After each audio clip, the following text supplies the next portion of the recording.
ಅದು 18 ವರ್ಷದ ಕನಸು. ಅದರ ಸೂಕ್ಷ್ಮತೆಯನ್ನು, ಗಾಂಭೀರ್ಯತೆಯನ್ನು ಅರ್ಥ ಮಾಡ್ಕೊಳ್ತೀರಾ?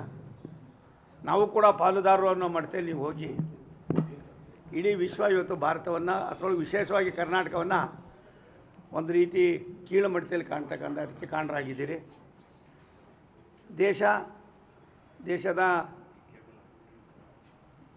ಸಾವಿರಾರು ವರ್ಷದ ಇತಿಹಾಸ ಮತ್ತೆ ಮರುಕಳಿಸುವ ಹಾಗೆ ರಾಷ್ಟ್ರದ ಪ್ರಧಾನಮಂತ್ರಿಗಳು ಎಲ್ಲ ರಾಜ್ಯಗಳು ಕೂಡ ಒಂದು ಅನ್ನೋದನ್ನು ಮಾಡ್ತಾಯಿದ್ರೆ, ನೀವು ಅಸಹ್ಯಕರವಾದ ಘಟನೆಗಳನ್ನು ಮಾಡುವುದರ ಮುಖೇನ ರಾಜ್ಯದ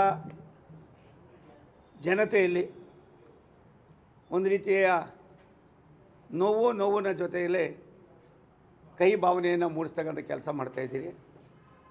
ಇದನ್ನು ಬಿಟ್ಟು ಮಾಡಿರೋ ಪಾಪಗಳಿಗೆ ಯಾವ್ಯಾವ ರೀತಿ ಪ್ರಾಯಶ್ಚಿತ್ತ ಮಾಡ್ಕೋತಿರೋ ಮಾಡಿಕೊಂಡು ಇನ್ನಾದರೂ ರಾಷ್ಟ್ರದ ಪ್ರಧಾನಮಂತ್ರಿ ನರೇಂದ್ರ ಮೋದಿಯವರ ದಿನಚರಿ ದೇಶಕ್ಕೆ, ದೇಶದ ಎಲ್ಲ ರಾಜ್ಯಗಳಿಗೆ, ಈ ದೇಶವನ್ನು ಸಂರಕ್ಷಣೆ ಮಾಡ್ತಕ್ಕಂಥ ದೇಶದ ರಕ್ಷಕರಿಗೆ, ವಿದ್ಯಾಸಂಸ್ಥೆಗಳಿಗೆ, ಆರೋಗ್ಯಕರವಾದ ಬೆಳವಣಿಗೆಗಳಿಗೆ, ಅಭಿವೃದ್ಧಿಯ ಸಂಕೇತವಾದಂಥ ಎಲ್ಲ ಕೆಲಸಗಳಿಗೆ ಅವರ ಆದ್ಯತೆಯನ್ನಾದರೂ ನೋಡಿಕೊಂಡು ಕಲಿತು ಈ ರಾಜ್ಯವನ್ನು ಕೂಡ ಎಲ್ಲ ಒಂದು ಕಡೆ ಮುನ್ನಡೆಸ್ತಕ್ಕಂಥ ಕೆಲಸ ಮಾಡ್ದಿರ ಏನೆಲ್ಲ ಮಾಡೋದನ್ನು ಬಿಟ್ಟು ಅಟ್ಲೀಸ್ಟು ನಿಮ್ಮ ದಿನಚರಿ ಏನು ಅನ್ನೋದನ್ನಾರು ಜನಗಳಿಗೆ ಹೇಳಿದ್ರೆ ಗೌರವ ಬರ್ತದೆ ಅನ್ನೋದು.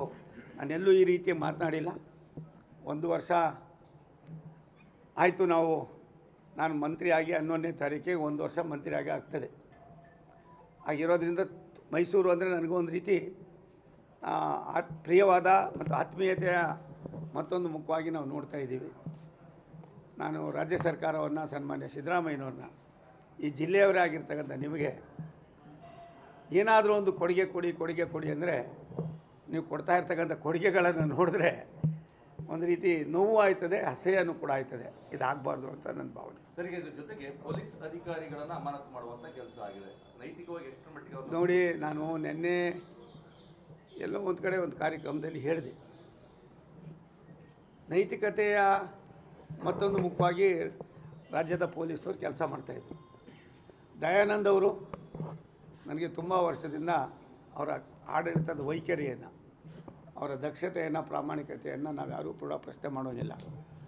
ನೀವು ಮುಖ್ಯಮಂತ್ರಿಗಳಾದ ತಕ್ಷಣ ಅವ್ರನ್ನ ಹಾಕ್ಕೊಂಡಿದ್ದು ನಮಗೆಲ್ಲರಿಗೂ ಕೂಡ ಸಂತೋಷ ಆಗಿತ್ತು. ಅಂಥವ್ರನ್ನ ನೀವು ಪೊಲೀಸ್ ಇಲಾಖೆಯ ಒಂದು ಗಾಂಭೀರ್ಯತೆಯನ್ನು, ಶಕ್ತಿಯನ್ನೇ ಕುಂತಕ್ಕಂಥ ಕೆಲಸ ಮಾಡಿ ಯಾರೋ ಮಾಡಿರೋ ನಿಮ್ಮ ಪಟಾಲಂಗಳಿಂದ ಆಗಿರ್ತಕ್ಕಂಥ ಪಾಪಕ್ಕೆ ಅವರನ್ನು ಗುರಿ ಮಾಡಿರೋದು ಮಹಾಪರಾಧ. ಈ ಅಪರಾಧಕ್ಕೆ ನೀವು ಬೆಲೆ ಕೊಡದೆ ಹೋದರೆ, ಬೆಲೆ ತೆತ್ತೆ ಹೋದರೆ ಮುಂದಿನ ದಿನಗಳಲ್ಲಿ ಜನನೇ ನಿಮಗೆ ಬೆಲೆ ತೆತ್ತುವಂಥ ಕೆಲಸ ಮಾಡ್ತಾರೆ. ಸಿದ್ದರಾಮಯ್ಯನವರ ಸರ್ಕಾರದಲ್ಲಿ 2ನೇ ಬಾರಿಗೆ ಮುಖ್ಯಮಂತ್ರಿಗಳಾದ ಮೇಲೆ ಆ ಚಿನ್ನಸ್ವಾಮಿ ಕ್ರೀಡಾಂಗಣದ ಇನ್ಸಿಡೆಂಟ್ನಲ್ಲಿ ನೀವು ತೆಗೆದುಕೊಂಡಿರ್ತಕ್ಕಂಥ ಈ ಒಂದು ತೀರ್ಮಾನ ಇದೆಯಲ್ಲ, ಇದಕ್ಕಿಂತ ದೊಡ್ಡ ಅಪರಾಧ, ಅಪಚಾರ ಯಾವುದೇ ಸರ್ಕಾರಗಳು ಕೂಡ ಮಾಡೋದಿಲ್ಲ. ಇದನ್ನು ವಾಪಸ್ ತಗೊಂಡು ನೈತಿಕತೆ ಏನಾದ್ರು ಇದ್ದರೆ ದಯವಿಟ್ಟು ನೀವು ಇನ್ನೂ 100 ವರ್ಷ ಇರಿ.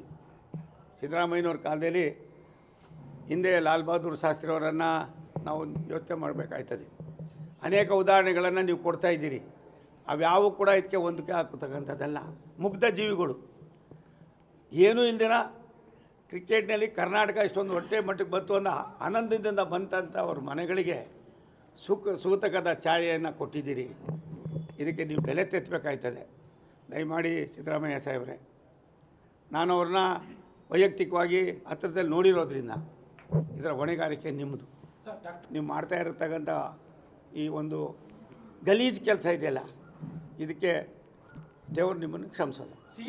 ಸಿದ್ದರಾಮಯ್ಯನವ್ರು ಕೊಟ್ಟಿರೋಷ್ಟು ಫ್ರೀ ಹ್ಯಾಂಡು ಈ ದೇಶದಲ್ಲಿ ಯಾವುದೇ ಮುಖ್ಯಮಂತ್ರಿಗಳು ಕೊಟ್ಟಿಲ್ಲ. ಅಂಥ ಸಿದ್ದರಾಮಯ್ಯನವರು ಜರ್ಕೊಡಿತಾವ್ರೆ ಅಂದರೆ ಯಾಕೆ ಅಂತ ನನಗೆ ಗೊತ್ತಿಲ್ಲ. ಅದು ಒಂದು ಸತ್ಯ. ನಾನು ಪದೇ ಹೇಳ್ತೀನಿ, ನನಗೇನು ಅವ್ರ ಮೇಲೆ 1% ಕೂಡ, ಇದು ಭಗವಂತನ ಸನ್ನಿಧಿಯಲ್ಲಿ ಹೇಳ್ತೀನಿ, ಅವ್ರ ನಡವಳಿಕೆ ಈ ರೀತಿ ಆಗ್ತಾಯಿದೆ ಅಂತ ನಾನು ಕನ್ಸ್ಕೊಂಡಿರಲಿಲ್ಲ. ಇಷ್ಟೊಂದು ಇವರು ಅಂಟ್ಕೊಂಡು ಅಧಿಕಾರಕ್ಕೋಸ್ಕರ ಆಗಿ ಜೋತು ಬೀಳ್ತಾರೆ ಅನ್ನೋದು ಗೊತ್ತಿಲ್ಲ.